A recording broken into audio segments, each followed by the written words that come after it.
नमस्कार साथियों, मैं अर्पिता शर्मा आपकी इंग्लिश टीचर। स्टूडेंट्स, हम पढ़ रहे थे आपकी बुक बेहाइव का फर्स्ट चैप्टर जिसका नाम है द फन दे हैड। इसके फर्स्ट पार्ट में स्टूडेंट्स हम इसकी हाफ स्टोरी, आधी स्टोरी जो है वो कंप्लीट कर चुके हैं। आज पार्ट सेकंड में स्टूडेंट्स हम इस स्टोरी को कंप्लीटली पूरा कर लेंगे। तो चलिए फटाफट से जानते हैं कि आप इस स्टोरी में पढ़ने क्या वाले हैं। तो जैसा कि आप जानते हैं स्टूडेंट्स, हम पढ़ रहे हैं ट्रेडिशनल वर्सेस फ्यूचर में जो एजुकेशन सिस्टम है वो कैसा होने वाला है। तो यही आप इस स्टोरी में क्या करेंगे और अच्छी तरीके से समझेंगे, पढ़ेंगे। और फिर हमारी जो छोटी सी स्टूडेंट है, क्या नाम है उसका, मार्गी, एक छोटी सी बच्ची है, वो क्या कर रही है, यर्न कर रही है, यानी कि उसको लालसा हो रही है किसकी, द फन दे हैड की। यानी कि वो सोच रही है कि उस जमाने में, यानी कि इस जमाने में जब आप अभी हैं, इस जमाने में लोग कितना मजा करते होंगे, साथ में स्कूल जाने में सबको कितने मजे आते होंगे। तो इसी की उसको क्या हो रही है, लालसा हो रही है। आप जानते हैं स्टूडेंट्स कि इस पार्ट को पढ़ने के बाद आप कौन कौन सी कॉम्पिटेंसी डेवलप कर लेंगे, यानी कि आप क्या क्या चीजें सीखेंगे। पर उसे जानने से पहले आप मुझे बताइए कि अगर मान लीजिए आपको किसी सवाल में कोई दिक्कत आ रही है, आपको उसका जवाब समझ में नहीं आ रहा है, मान लीजिए मैथ्स का कोई सवाल है, तो आप उसका सही जवाब कब जल्दी निकाल पाएंगे, जब आप अकेले कमरे में बैठकर अपना दिमाग लगा रहे हो, उसमें फंसे हुए हो, या फिर आप स्कूल जाएं और अपने क्लासमेट्स के साथ उस सवाल को डिस्कस करें। आई थिंक जब आप बच्चों के साथ डिस्कस करेंगे तो शायद जल्दी आपका जवाब निकल कर आएगा। ठीक है, तो इसी तरीके से हम समझ सकते हैं कि क्या वैल्यू होती है, क्या महत्व होता है ह्यूमन कनेक्शन का, यानी कि मानव का जो संबंध होता है एक दूसरे के साथ, उसकी क्या वैल्यू है। तो हम इस पार्ट में जानने वाले हैं the value of human connection, और हम जानेंगे the value of learning about the past, कि भूतकाल के बारे में, अपने पिछले बातों को जानना कितना ज्यादा जरूरी है, अपने भूतकाल के बारे में जानना, अपने पास्ट के बारे में जानना कितना ज्यादा इम्पोर्टेंट है। अब जब आप कभी हिस्ट्री पढ़ते होंगे, उसमें आप बहुत कुछ अपने पास्ट के बारे में पढ़ते हैं, है ना। तो वहां पर आपको बहुत सारी चीजें जो अभी वर्तमान में हो रही है उनके बारे में पता चलता है कि ये चीज ऐसी है तो ऐसी क्यों है। फ्यूचर में अगर कोई चीज होगी तो भी आपको पता होगा क्यों। कैसे समझेंगे आप कि पास्ट में ये चीज हुई थी तो हो सकता है इसी कारण से फ्यूचर ऐसा हो सकता है। तो जब आप पास्ट के बारे में स्टूडेंट जानते हैं तो आप अपना प्रेजेंट और फ्यूचर के बारे में भी अच्छे से समझ पाते हैं। चलिए अब हम अपनी स्टोरी को कंटिन्यू करते हैं। आपको याद होगा हमने पढ़ा था कि मार्गी ने कहा था कि कोई भी जो है वो आखिर स्कूल के बारे में लिखेगा ही क्यों, क्योंकि आप जानते हैं कि मार्गी कितनी ज्यादा चिढ़ है उसे स्कूल के साथ। तो जैसे ही मार्गी ने सवाल पूछा कि कोई भला स्कूल के बारे में क्यों लिखेगा और क्या लिखेगा, तो Tommy looked at her with very superior eyes. तो टॉमी ने उसकी तरफ बहुत ही श्रेष्ठता वाली आंखों के साथ देखा। अब श्रेष्ठता वाली आंखों के साथ कैसे, जैसे कि अभी इस मार्गी को तो कोई समझ ही नहीं है, ये सोचते हुए उसने बहुत ही श्रेष्ठता, उच्चता वाली आंखों के साथ उसकी तरफ देखा। Because it's not our kind of school stupid, और वह उसे कहता है क्योंकि ये हमारी तरीके का स्कूल नहीं है, स्टूपिड, बेवकूफ। वो उसे कहता है क्योंकि बेवकूफ, इस स्कूल के बारे में इसलिए लिखा है क्योंकि ये हमारी तरीके का स्कूल नहीं है। This is the old kind of school that they had hundreds and hundreds of years ago. वह कहता है यह पुराने स्कूल के बारे में है जो कि हंड्रेड्स एंड हंड्रेड्स ईयर्स पहले होता था। वो कह रहा है कि ये किसी रेगुलर सामान्य से स्कूल के बारे में नहीं लिखा गया है इसके बारे में, बल्कि ये जो स्कूल है इसमें बताया गया है कि हंड्रेड्स एंड हंड्रेड्स ईयर्स पहले किस तरीके के स्कूल होते थे। ही एडेड लॉफ्टली, उसने गौरवशाली ढंग से कहा। Pronouncing the word carefully centuries ago, उसने कहा बहुत ही सदियों पहले ऐसा होता था। इस वर्ड को उसने क्या किया, बहुत ज्यादा इस वर्ड पर जोर दिया कि ये बुक अभी की नहीं है बल्कि बहुत बहुत सालों पुरानी है। हार्ड वर्ड रिवाइज करेंगे, लॉफ्टली यानी कि गौरवशाली ढंग से, प्रोनाउंसिंग यानी कि घोषणा। आगे देखिए, मार्गी वॉज हर्ट, मार्गी दुखी थी। Well I don't know what kind of school they had all that time ago. उसने कहा वो दुखी थी क्योंकि उसे कुछ समझ नहीं आ रहा था, और उसने कहा वेल मुझे नहीं पता कि किस प्रकार का स्कूल उनके समय पे उस समय पर हुआ करता था। She read the book over his shoulder for a while. वह उसके किसके, टॉमी के कंधे के ऊपर, यानी कि टॉमी बैठा हुआ था, वो शायद खड़ी होगी और उसके ऊपर से उस बुक को पढ़ रही थी। Then said, कुछ टाइम तक पढ़ती रही और कहा anyway they had a teacher. उसने कहा खैर उनके पास कम से कम क्या होता था, एक टीचर तो होता था। यानी कि आपको पता है कि वो अपने मैकेनिकल टीचर से कितना ज्यादा परेशान है, और फिर वो कहती है कि कम से कम उनके पास एक टीचर तो होता था। इस प्रकार से वो सोच रही है। आगे देखिए, Sure they had a teacher but it was not a regular teacher, it was a man. वो कहता है कि हाँ उनके पास एक टीचर होता था, लेकिन वह कोई सामान्य टीचर नहीं होता था, वह तो एक मैन होता था, एक आदमी होता था। अब यहाँ पर स्टूडेंट रेगुलर टीचर से क्या मतलब है? एक बात बताइए, आपके लिए रेगुलर टीचर कौन है, सामान्य टीचर कौन है? कोई भी एक मनुष्य जो आपको पढ़ा रहा है वो आपके लिए क्या है, एक रेगुलर टीचर है। अगर आप किसी को एक रोबोट से पढ़ते हुए देखें तो क्या वो आपके लिए एक सामान्य टीचर रहेगा? नहीं, आपके लिए तो बहुत अलग सी बात है, क्योंकि आपने कभी भी किसी को भी एक रोबोट से पढ़ते हुए नहीं देखा है। अब इसी तरीके से आपको पता है कि ये जो स्टोरी है वो फ्यूचर में लिखी गई है, फ्यूचर में सेट है, तो वो कह रहे हैं उनके लिए रेगुलर टीचर कौन होता है, एक रोबोट होता है। वो कह रहे हैं हाँ उनके पास एक टीचर होता था, लेकिन वह कोई सामान्य टीचर नहीं होता था, यानी कि वहां पे कोई रोबोट नहीं होता था, बल्कि एक टीचर कौन होता था, एक मैन होता था, एक आदमी होता था, एक ह्यूमन बीइंग होता था। A man, how could a man be a teacher? अब वह कहती है एक आदमी भला कैसे एक टीचर हो सकता है? वो कहती है एक आदमी टीचर होता था। अब उसके लिए तो क्या है, ये बहुत ही अलग सी बात है, क्योंकि वह किससे पढ़ती है, रोबोट से पढ़ती है, एक मैकेनिकल टीचर से पढ़ती है। तो वो कह रही है अ मैन, एक मैन कैसे एक टीचर हो सकता है? Well he just told the boys and girls things and gave them homework and asked them questions. तो अब टॉमी उसे बताता है कि वो तो क्या करता था, लड़कों को और लड़कियों को बताता था, बातें बताता था, यानी कि कुछ चीजें सिखाता था, उन्हें होमवर्क गृह कार्य देता था और उनसे सवाल पूछता था। वो पहले मार्गी कहती है कि एक आदमी एक टीचर कैसे हो सकता है, तो वो बताता है कि वो जो टीचर होता था वो क्या करता था कि जो भी स्टूडेंट्स होते थे, लड़का लड़की, उनसे क्या करता था, उनसे सवाल करता था, उनको होमवर्क देता था, उनको चीजें समझाता था। हार्ड वर्ड रिवाइज करेंगे, रेगुलर यानी सामान्य। आगे देखिए, a man is not smart enough, sure he is, my father knows as much as my teacher. वो कहती है कि एक मैन स्मार्ट नहीं हो सकता, यानी कि एक मैन इतना समझदार थोड़ी ना हो सकता है कि एक टीचर बन जाए। तो टॉमी कहता है बिल्कुल हो सकता है, मेरे जो फादर हैं वो भी उतना ही जानते हैं जितना कि मेरे टीचर जानते हैं।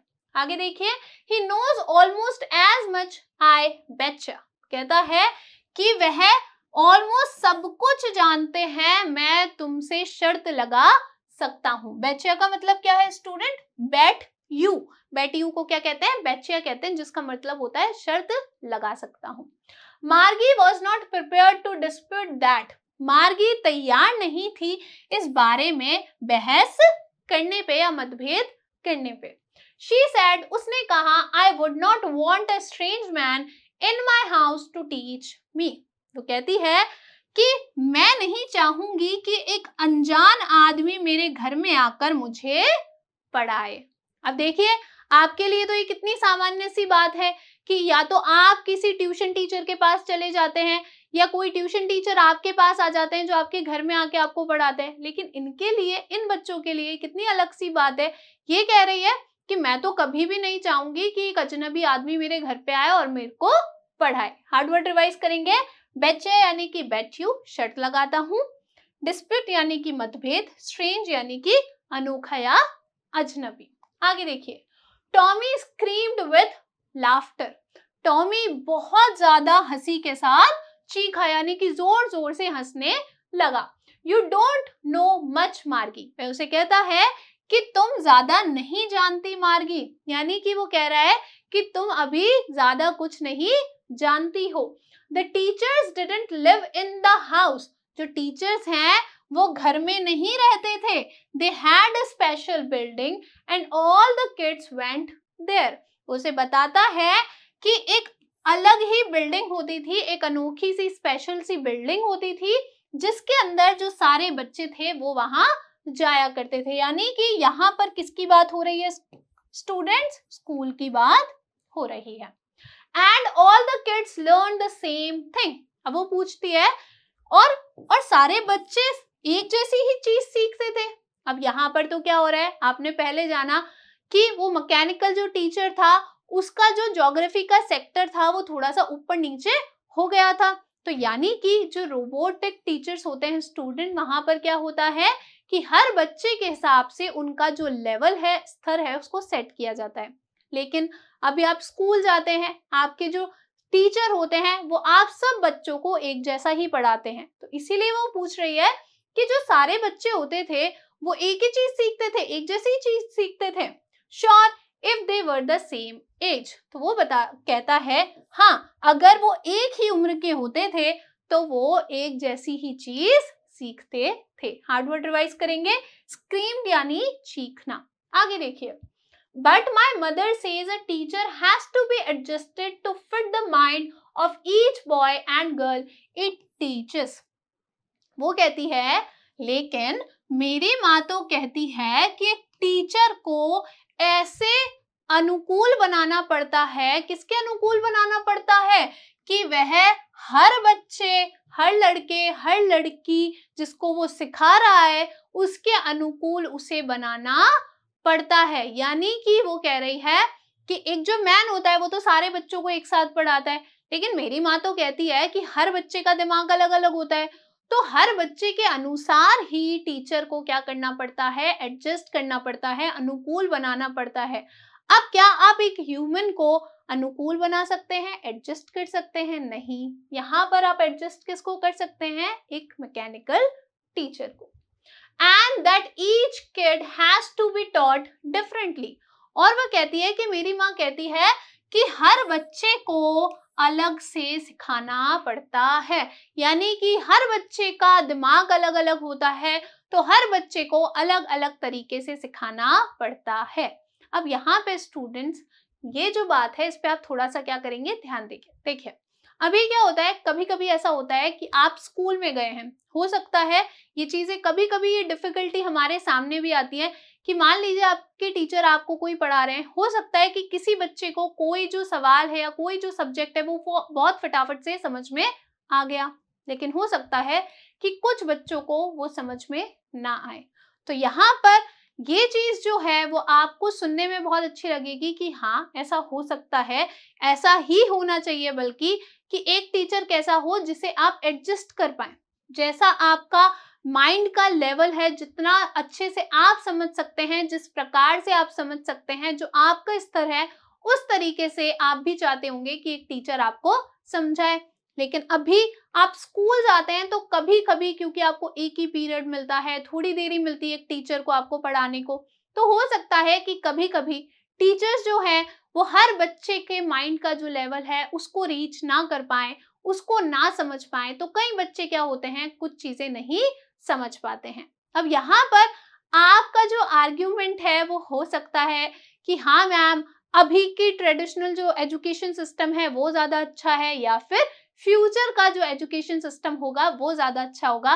तो इसे आप डिस्कस कीजिएगा। चलिए आगे देखिए, just the same they didn't do it that way then. वो कहता है कि एकदम सेम ही सिखाते थे, उस समय वे ऐसा नहीं करते थे। यानी कि उस समय वो सबको एक जैसा ही सिखाते थे, यानी कि किसी को भी किसी के हिसाब से एडजस्ट नहीं करते थे। वो उसे बताता है कि उन्हें तो क्या करना पड़ता था, सेम ही सिखाना पड़ता था, वो उन्हें सेम ही चीज सिखाते थे। उस समय वो ऐसा नहीं करते थे, यानी कि किसी को किसी के अनुकूल नहीं बनाते थे। हार्ड वर्ड रिवाइज करेंगे, एडजस्टेड यानी कि समायोजन या अनुकूल। आगे देखिए, if you don't like it you don't have to read the book. वो उसे कहता है कि अगर तुम्हें पसंद ना आ रही हो तो तुम्हें बुक को पढ़ने की जरूरत नहीं है। I didn't say I didn't like it, मार्गी said quickly। तो मार्गी ने फटाफट से कहा, मैंने ऐसा नहीं कहा कि मुझे ये पसंद नहीं आई है। अब क्योंकि टॉमी बहुत परेशान हो गया कि वो बार बार सवाल पूछे जा रही है और बार बार क्वेश्चन करे जा रही है स्कूल के बारे में, उसको पढ़ने नहीं दे रही है, तो वो इरिटेट हो गया, थोड़ा सा परेशान हो गया और उससे कहता है कि अगर तुम्हें नहीं पसंद आ रहा है तो तुम मत पढ़ो बुक। तो वो उसे पढ़नी तो है ही, क्यूरियस है, वो जिज्ञासु है, तो वो फटाफट से कहती है कि मैंने ऐसा नहीं कहा कि मुझे ये पसंद नहीं है। She wanted to read about those funny schools। वो उन फनी स्कूल्स के बारे में पढ़ना चाहती थी। अब स्कूल्स को क्या कह रही है, फनी कह रही है। They were not even half finished when Margie's mother called Margie school। उन्होंने उस बुक को आधी भी खत्म नहीं किया था स्टूडेंट्स, जब मार्गी की जो मदर थी उसने मार्गी को आवाज लगाई और कहा मार्गी स्कूल, यानी कि मार्गी के स्कूल का अब समय हो गया है। हार्ड वर्ड रिवाइज करेंगे, क्विकली यानी शीघ्रता या जल्दी से। आगे देखिए, मार्गी लुक्ड अप, नॉट येट मम्मा। वो कहती है कि उसने ऊपर देखा। अब ऊपर क्यों देखा, क्योंकि वो पहले किस में देख रही थी, बुक में देख रही थी, बुक पढ़ रही थी। तो वो ऊपर देखती है और कहती है अभी नहीं मम्मा। Now said Mrs Jones. तो उसकी मदर कहती है अभी। अब हम मम्मियों से तो लड़ नहीं सकते, मम्मी ने कहा अभी मतलब अभी, तो वो कहती है अभी नहीं मम्मा, तो उसकी माँ कहती है अभी। And it's probably time for Tommy too. और वो कहती है कि शायद अब टॉमी का भी टाइम हो गया है, यानी कि वो कहती हैं कि तुम्हें भी पढ़ना चाहिए और टॉमी को भी कह रही हैं कि अब शायद टॉमी के पढ़ने का भी समय हो गया है। मार्गी सेड टू टॉमी, मार्गी ने टॉमी से कहा can I read the book some more with you after school. तो वो कहती है, वो उससे पूछती है बल्कि कि क्या मैं स्कूल खत्म होने के बाद तुम्हारे साथ और इस बुक को पढ़ सकती हूँ, इस स्कूल के बारे में पढ़ सकती हूँ। हार्ड वर्ड रिवाइज करेंगे, प्रोबेबली यानी संभवित है। तो वो क्या कहती है, उससे पूछती है टॉमी से, अभी तो वो पढ़ने जा रही है, उसके स्कूल का समय हो गया है, तो वो कहती है कि क्या मैं स्कूल के बाद तुम्हारे साथ इस बुक को और पढ़ सकती हूँ। आगे देखिए, मे बी ही सैड नॉनचैलेंटली। वो कहता है शायद, उसने बहुत ही उदासीनता से कहा। He walked away whistling, the dusty old book tucked beneath his arm। वह सीटी बजाते हुए चलता गया, वह सीटी बजाते हुए चलता गया और वो जो डस्टी सी धूल लगी हुई पुरानी बुक थी वो उसके आर्म्स के अंदर नीचे दबी हुई थी इस प्रकार से। Margie went into the school room. Margie school room के अंदर गई। It was right next to her bedroom. और इसका स्कूल रूम कहाँ पे था, उसके बेडरूम के बगल में ही था। हार्ड वर्ड रिवाइज करेंगे, नॉन कैलेंटली यानी कि उदासीनता से, विस्लिंग यानी सीटी बजाते हुए, टक्ड यानी कि दबाना। आगे देखिए, and the mechanical teacher was on and waiting for her. और जो मैकेनिकल टीचर था वो चालू था, यानी कि वो जो रोबोट था वो स्विच्ड ऑन था और उसका इंतजार कर रहा था। It was always on at the same time every day except Saturday and Sunday। वो हर दिन उसी समय पर, हर दिन उसी समय पर चालू हो जाता था सिवाय सैटरडे और संडे के, यानी कि सिर्फ शनिवार और रविवार की शायद उसकी छुट्टी रहती होगी या टाइम अदला बदली रहता होगा, बल्कि तो बजाय तो हर दिन वो सेम टाइम पर शुरू हो जाता था। Because her mother said little girls learn better if they had learned at regular hours। क्योंकि उसकी जो माँ थी वो कहती थी कि जो छोटी बच्चियां होती हैं वो अच्छे से सीखती हैं अगर वह रोज ही सेम आवर्स पर सीखे। यानी कि आपके स्कूल जाने का एक टाइम रोज फिक्स होता है ना कि इतने बजे से स्कूल शुरू हो जाएगा, 7 बजे हो गया, 8 बजे हो गया, तो उसकी माँ भी कहती थी कि छोटे बच्चे जो होते हैं, छोटी लड़कियां जो होती हैं, वो अच्छे से तभी सीखती हैं जब वो रोज सेम टाइम पर ही सीखें या सेम टाइम पर ही पढ़ें। The screen was lit up, screen जो थी वो चालू थी, एंड इट सेड, और उसने कहा यानी कि स्क्रीन पर लिखा हुआ था, क्या लिखा था? Today's arithmetic lesson is on the addition of proper fractions, कि आज का जो अंक गणित का लेसन है, पार्ट है, वो किसके ऊपर है? प्रॉपर फ्रैक्शंस यानी कि भिन्न भिन्न जो संख्या होती है उसके ऊपर है। Please insert yesterday's homework in the proper slot. आपको पता है कि उसे होमवर्क और टेस्ट पेपर कहाँ पर सबमिट करने होते थे? एक खांचे के अंदर, एक स्लॉट के अंदर। तो उस स्क्रीन के ऊपर लिखा हुआ था कि कृपया आपका जो यस्टरडे, कल का जो होमवर्क है, उसको सही खांचे के अंदर सबमिट कर दें या डाल दें। हार्ड वर्ड रिवाइज करेंगे। अर्थमेटिक यानी कि अंक गणित, फ्रैक्शंस यानी कि भिन्न। आगे देखिए, मार्गी did so with a Sai, मार्गी ने वैसा ही किया लेकिन एक आहा के साथ, यानी कि मार्गी ने ऐसा किया एक आहा के साथ। साय यानी कि जब आप क्या करते हैं, किसी चीज से बहुत ज्यादा निराश होते हैं, थक जाते हैं। She was thinking about the old schools they had when her grandfather was a little boy. वह उन पुराने स्कूल्स के बारे में सोच रही थी जो कि उसके ग्रैंडफादर जब एक छोटे बच्चे थे तब हुआ करता था। All the kids from the whole neighborhood came laughing and shouting in the schoolyard.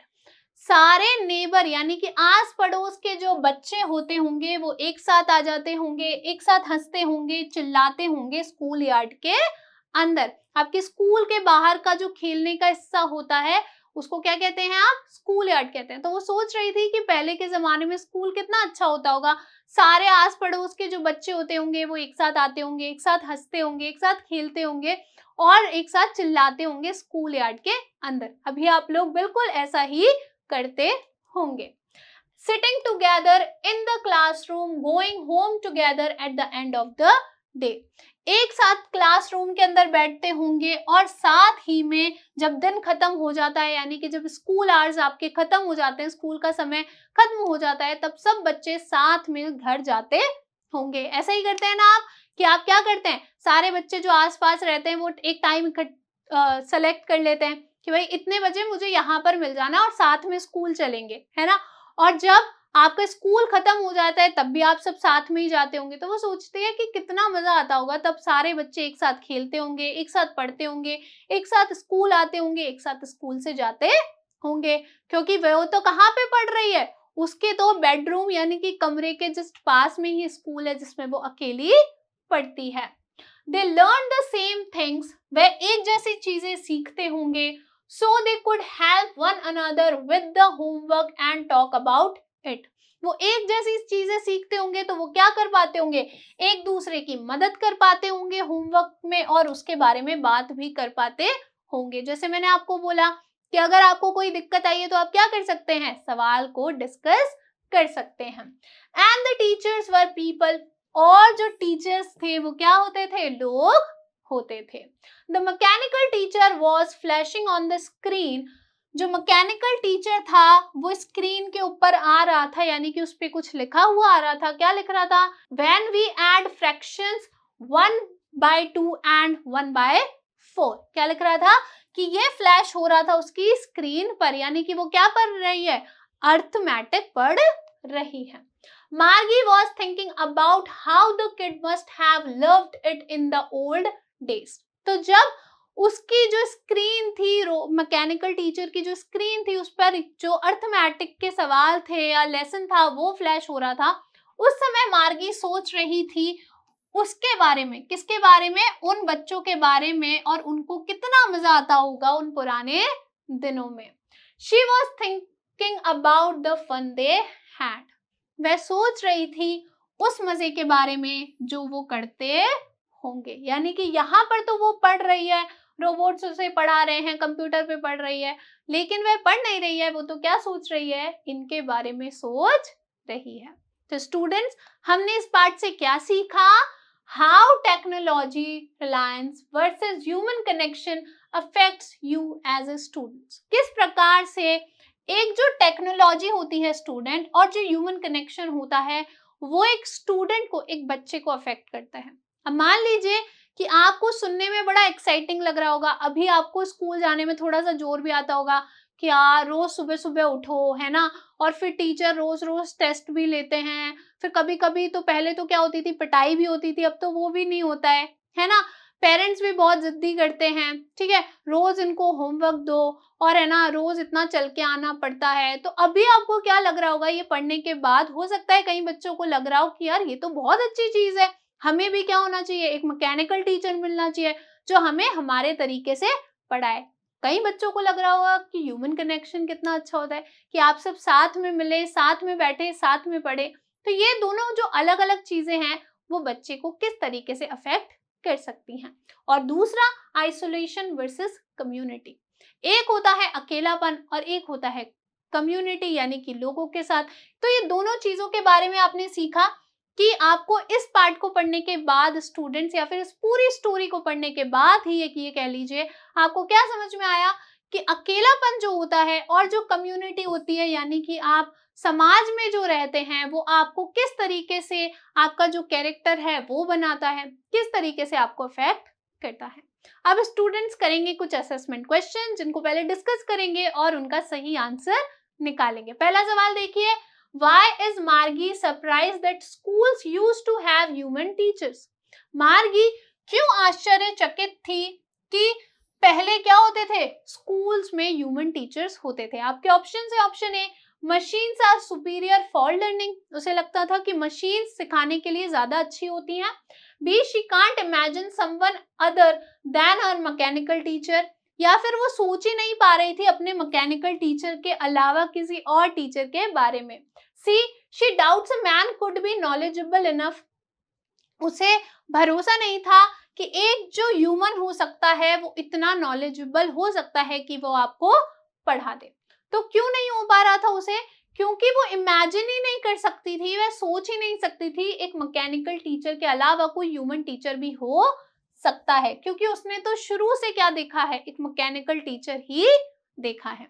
Next देखिए, what can be inferred about Margie's feelings towards her mechanical teacher based on this passage?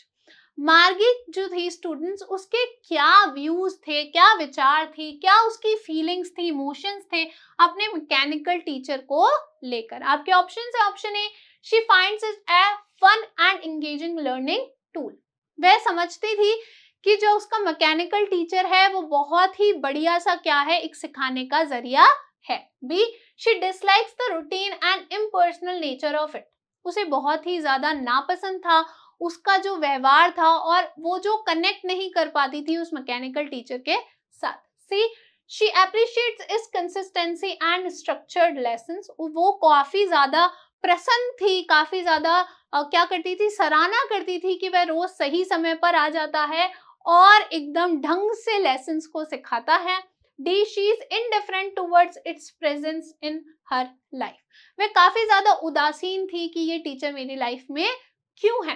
तो उसे क्या लगता था कि रोज रोज उसे एक ही टाइम पे क्या करना पड़ता है, पढ़ना पड़ता है, उसमें क्या है, बिल्कुल भी पर्सनल कनेक्शन नहीं है। तो ऑप्शन बी आपका क्या हो जाएगा, correct answer. I hope students आपको ये पार्ट अच्छा लगा होगा और अच्छे से समझ में भी आया होगा। Thank you.